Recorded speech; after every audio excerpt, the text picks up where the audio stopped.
thanks. I don't have much to say about weather other than it's hot. High of 88 degrees, and that's all I'll do for now because we have a guest sitting in here. We do. And that guest needs some headphones because Yeah, he he's needs sitting a there plug. unable to plug it in. And I feel so bad for him because too. I just want him to feel special. Oh, look at there. That's all it took. You know, I don't even know if we can trust you in the state assembly if you cannot do something as simple as that. We have Neither with us one of today. us figured it out We either. have with us today Patrick Lee Gipson, who is running to replace Pilar Chavo in the state assembly, the 40th district, as we like to say. And Patrick Lee has been no stranger on my show, Politics in the Pulpit, shameless plug. I think he's been on the morning show here with Joe and Sonia. So, Peter, did I just do that? Peter, Pumpkin Eater, What's the other one? Patrick, I was first Jesse, known as Jesse. Yes. We have a slap sound effect? Yeah, Man, seriously, that's alive. crazy. That's crazy. Patrick, introduce yourself. Well, I am Patrick Lee Gipson. I am running for our California State Assembly, District 40. That's all of Santa Clarita Valley, and that's Northridge, Chatsworth, Granada Hills, Porter Ranch. And it's a very, very winnable seat. So people need to understand that there'll be some new blood up in Sacramento for the 40th. And what I think is important for people to know is you only lost in the primary by about 500 plus votes. 521. So we actually had 49.8%, which is less than 0.5%. An incumbent should not be losing by that amount or winning by that amount at least. And you kept Pilar under 50%. Oh, she was close. She was 50.2. Wow, so Yeah. just barely. Just barely. We spent about 10,000. She spent maybe 3,000-4,000, 17-1 basically. So we didn't really have to do much. It was just I think people they're done. They need something different. I was just kidding. Oh, I'm sorry. I was Do, going to do ask. you think this is a bit of a come from behind win? Because even though it technically wasn't a win, but I would say it'd be a win because folks didn't know who you were. Right. And they were thinking, who's this Patrick Lee Gipson? Who's this Jesse Lee Gipson? Who's this Peter guy? Jesse Is he Lee running for state Peterson. assembly? What is he doing? And then all of a sudden, you end up winning, at least the night of, on March 5th. Yeah. You were ahead by several points. Yeah. And then the way California counts their ballots over the course of the next 9 years, all of a sudden, Pilar pulls ahead by a little over 500. Well, it was interesting because that night I'm sleeping. I'm like, well, she was up about maybe 1,000 votes or something like that. And I'm like, I'm just gonna go to sleep and no big deal. We'll deal with it in the morning. 2:30 in the morning comes. I get a call. I'm like, what the heck? Who's calling me at 2:30 in the morning? And I have a friend calling me. He's Nick Wilson. He's running for also our assembly, and I can't remember which seat it is, but Yeah, he's a calls little me, south of us. a little south of us, and he goes, "You won, you won." I'm like, "What?" I'm trying to focus. My eyes are looking like, Sure. "What? She's still winning. What are you talking about?" No, you're on top. It was very, very interesting because that next day, I got calls from James Gallagher. I got calls from a bunch of other people, other assembly members, and I think I got a call from you too as well.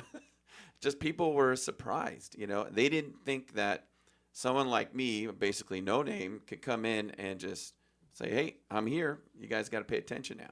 Because this is a race. So what's the difference between you and Miss, what's her name, Shivo? Pilar Chavo. Oh, Shivo. Okay. Yes. What's Well, the there's a big difference. I actually. Well, number one, you're a male. Well, That's the yes, if you identify, you Well, want to assume sorry. things. I definitely do. And one of the things is she's a defund the policer. So that is how she ran in her race against Suzette.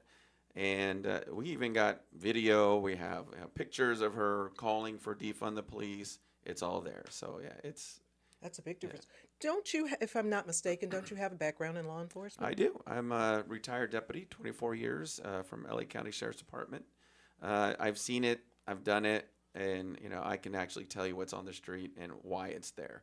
And unlike somebody who hasn't been there, but I've definitely seen it. Sure. Actually, your name was brought up to me by somebody who attends our church, who I think worked with you, Eric Salvato. Yes, very good man. And so he was the one who actually brought me to your attention. And then Lucy Volotsky, Yes, of another course. mutual friend of ours, called me up and said, you need to have Patrick either up at the church or on the radio show. And so that's kind of how we got connected. Yeah. And so, what I want to do real quick here is tee up for the next segment. Bill Asaley, of course, is a state assemblyman south of us here in the Riverside area.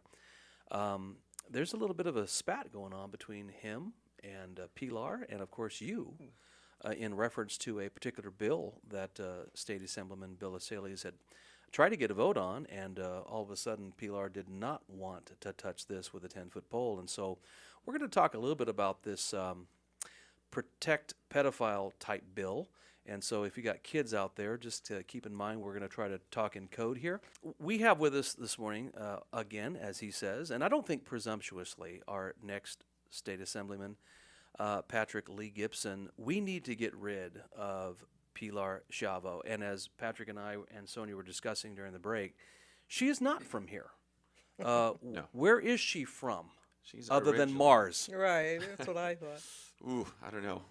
Sonoma County, so she's born So and then raised. Mars. Yeah. Yeah. Well, I mean, we can go that He far. can't go down the dark roads we can. Let him off the hook. But Okay. yeah, she's not from the area that she's supposed to be She's representing. not born and raised here at all, so Okay. she's more of a potted plant, I would say. Gotcha. Okay. Ooh, I like that. Mm-hmm. So real quickly, before we get into this little tit for tat on this procedural vote, Sonia asked a question during the break. Why don't you ask that question? I about forgot what it was. Why does a guy say? Oh, that's a good question. Oh, there you Right. go. I teed it up for you. So you've been in law enforcement, and you decided to run for the first time, I guess, ever last term. So what made you say yes to running for office, and what's the hardest thing that you found, or the best thing that you found out about running for office? Well, the last time was in 22 against Adam Schiff. So that was my first foray into politics. And out of 9, I came in fourth, which was, respectable. But a lot of people voted because they saw my ballot title. And that ballot title said deputy sheriff. And obviously, we know that crime is out of control, especially this time around in 24. It is somewhere to the point where you're like, am I really living in this world right now with Sure. crime, and people just walk out the store with whatever and no one stops them? I mean, obviously, that is not something that we've really seen in California and LA County. Growing up here, you actually did something wrong, or you did a crime, you went to jail. There was consequences. Obviously, there needs to be more help for them not to come back and do crimes over and over again. So I get that all day long. But what we really need to do is we went a little too far with Prop 47 and 57, way too far, I should say. And when people get out and they get out and they get arrested, they get out, they get arrested, they get out, what they end up going is like, hey, there's no real consequences here. Sure. I can actually do what I want. Why not? So it makes it okay. And when you're stealing TVs, you're stealing high-end products, you're not stealing food, you're not stealing bread, milk, bacon, eggs, whatever it is, that I would understand. And there's projects for that. There's, places for people to get food. But this is not about that. These guys are making money, breaking into homes, and it's not a living thing where I have to, make a living.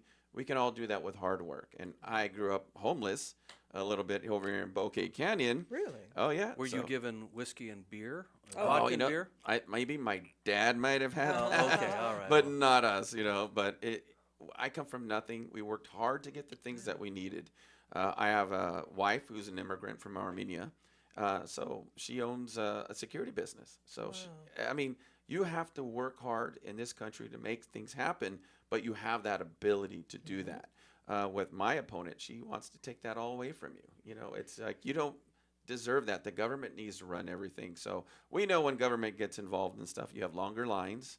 Look at DMV. Less resources. Well, single payer health care is going to turn our health care into a DMV line. You want to get seen, the government's going to control that. It's going to control what the doctors can charge, and they're going to go, bye, we're not doing that. We're So leaving. is she an admitted socialist, or I think just she's trying playing to one on TV? hide a lot of the things Yeah. that she truly is. Yeah. And definitely she's someone that will go, she's called Antifa to police officers' homes, to make sure that, they get what they deserve. We're actually, law enforcement's out there to do a job, to protect people. But obviously, her defund the police moments, which she, deleted from all of her Oh, she social did. media. That doesn't work, and people remember. You can't. I think there's a website called Wayback Machine. Everything's there, so don't try to hide it. We know it's there, and we'll call you out on it every single time. And with the bill that she just, didn't want to vote on, I think it was 2641, and that was for sanctuary status for pedophiles to be sent back, and she voted to keep them here. So Or Bill Asales put out this bill, Assembly Bill 2641, as you rightly said, and this was basically to deport Correct. all pedophiles and those committing sexual acts against children. Correct. And she Migrant. felt, Migrant pedophiles. Is yeah, what it migrant, says. yeah, Okay, got it, got and it. she decided not to vote on this and argued on procedural matters. And fill Right. us in on how did she try to nuance I was this? just trying to paint it where, Bill was doing something that it was illegal or something, that was to those And it types wasn't. of words. It's not. It's something that's done a lot in our state legislature. Actually, Pilar has voted with her party several times to supersede the rules. Mm-hmm. And when they do that, it's just to get things going in faster. They can do that because they have a supermajority. Fast track a bill. Fast track a bill, exactly. But when Bill Asale went to do that, oh, no, he broke the rules, right? So It's like, can she no. say that she's not necessarily in favor of keeping people here, but she just wants to keep, the rules straight, make sure everybody does things above board? Well, I guess when it's, for you and not me, Right. yes, of course, So when it works for you, yeah, no problem. Sneaky. Yeah. I think one of the statement that she put out was Bill just wanted to get the Democrats yay or nay essentially on this bill. Right. And I'm thinking, well, this is an obvious yes in the sense of getting should them be. out of the country. Yeah. I don't care which party Sure. you're from. Right. I would hope we all have some unanimity on that. But unfortunately, they're playing politics on the left side of the aisle here. With on our that issue. children's Yeah. safety in their future. And it's Yeah. it's ironic to me, Patrick, that it's that side of the aisle that always brings up our children. It's for the children. It's for the sake of our children. It's for the future of our children. But they're the ones who exploit our children legislatively. Absolutely. I mean, look at the parental rights bills. They're all over the place. They're taking each and every right that we have, and they're fast tracking it away from us. Yeah. And people just can't do that anymore. I mean, it doesn't matter what party you belong to. From when you see somebody and you go, well, I mean, they need help, and that doesn't happen, then there's definitely a problem here in California with our state legislature. 62 Democrats, 18 Republicans. There is definitely a balance of power there that is completely unbalanced and needs to be restored. A couple days ago, I was talking to Carl DeMaio from San Diego, and he said that you represent one of the 9 seats, I believe, that we need in order to flip in Correct. November in order for us to break the Democratic supermajority in Sacramento. And it's possible. These things are very possible, especially with my race. People obviously didn't think that I would get those numbers, and I'm flying back and forth to Sacramento every other week now because people want to talk to me. Yeah. So these are races that are all there where we can actually have a more of a balance. They don't have a supermajority, so I would expect to see some great change this cycle and the next cycle. But I think this is where it all starts. So you think there's hope for California? You know what? There's always hope. I'm here. You're here. I'm not leaving. So if I'm not leaving, then that means we have a lot of hope. In the last 30 seconds here, folks want to donate. They want to know a little bit more about you. Where would they find you, Go to Patrick? my website. That's gibsonforassembly.com. So that's GIP as in Paul, SON, the number 4, assembly.com. And donate hundreds of millions of dollars. Hundreds of millions. All I right, think let's that's Steve Garvey and Oh, the that's right. shift race. take us out of here, Sonia. All righty.